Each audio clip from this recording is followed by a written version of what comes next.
താങ്കൾക്ക് ദേഷ്യം വരാറ്? ഞാൻ ശുഭിതനായിട്ട് കണ്ടിട്ടില്ല. എൻ്റെ രേഖ എനിക്ക് ഭയങ്കരമായിട്ട് കലി വരും. പക്ഷെ എന്തോന്ന് അറിയില്ല രേഖ, ഇപ്പോൾ പ്രായമായതുകൊണ്ടായിരിക്കും. ഇപ്പം എൻ്റെ പ്രായം ഒന്നും പറയരുത്. അയ്യോ ഞാൻ പറയും. ഞാൻ മോർണിംഗ് ഷോ അതും ആൾക്കാർക്ക് ഇഷ്ടമായി. 60s ഞാൻ പറയും. 1959 ആണ് കുട്ടി എൻ്റെ പിറവി. ഇത് ബാക്കിയെല്ലാം പെയിൻ്റ് അല്ലേ, ആൾക്കാർക്ക് അറിഞ്ഞൂടെ. 59 ജനനം, ഇങ്ങോട്ടുള്ള അത് 64-65 വയസ്സിലാണ് എത്തി നിൽക്കുന്നത്. എത്ര ഓണം ഒന്നിച്ചുണ്ടത് ആലോചിച്ച് നോക്ക്. രേഖയ്ക്ക് ഇനി എത്ര ഓണം ബാക്കി കിടപ്പുണ്ട്, നമ്മളെല്ലാം ഉണ്ട് തീർന്നു. അപ്പോൾ അതുകൊണ്ട് നമ്മളെ സംബന്ധിച്ചോളം എപ്പോഴും നമുക്കറിയാം ഇന്നല്ലെങ്കിൽ നാളെ മറ്റേ ചേട്ടൻ വരും. ആ ചേട്ടൻ അവിടെ നിന്ന് യാത്ര തുടങ്ങിക്കഴിഞ്ഞു. പോത്തോ പശു എന്തെങ്കിലും കൈ കാണും. അതുകൊണ്ട് അദ്ദേഹത്തെ കണ്ട് ഞാൻ പറയുന്നത്, ഈ ഇടയ്ക്ക് രേഖ നമ്മുടെ ഓഫീസിൽ നിന്ന് ഈ ആൾക്കാരെ ഈ പുതിയ ചാനലുകളൊക്കെ വരുമ്പോൾ 24 ആൾക്കാരെ അടിച്ചുകൊണ്ട് പോകുന്നത്. കാര്യം ഇവിടെ അത്യാവശ്യം പണിയറിയാവുന്ന ആൾക്കാരാണല്ലോ, ഫ്ലവേഴ്സിൽ നിന്ന് അടിച്ചുകൊണ്ട് പോകുന്നത്.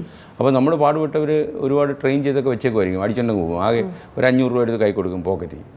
ഇവരിതും കൊണ്ട് പോയി. അപ്പോൾ അതിൽ ഒരാൾ എത്ര പറഞ്ഞിട്ടും അയാൾ പറഞ്ഞു, ഇല്ല ഞാൻ അങ്ങേരെ വിട്ടു വരത്തില്ല, അങ്ങേരെ ഒരു കൊള്ളാവുന്നവനാണ് എൻ്റെ തോന്നൽ. പുള്ളി മണ്ടതരം പുള്ളിയുടെ മനസ്സിലുണ്ട്. അപ്പോൾ മറ്റേ ആൾ പറഞ്ഞു കൊടുക്കുക, പുള്ളിക്ക് ഇനി ഒരു 6-7 വർഷം കൂടെ കാണും കഷ്ടിച്ച്.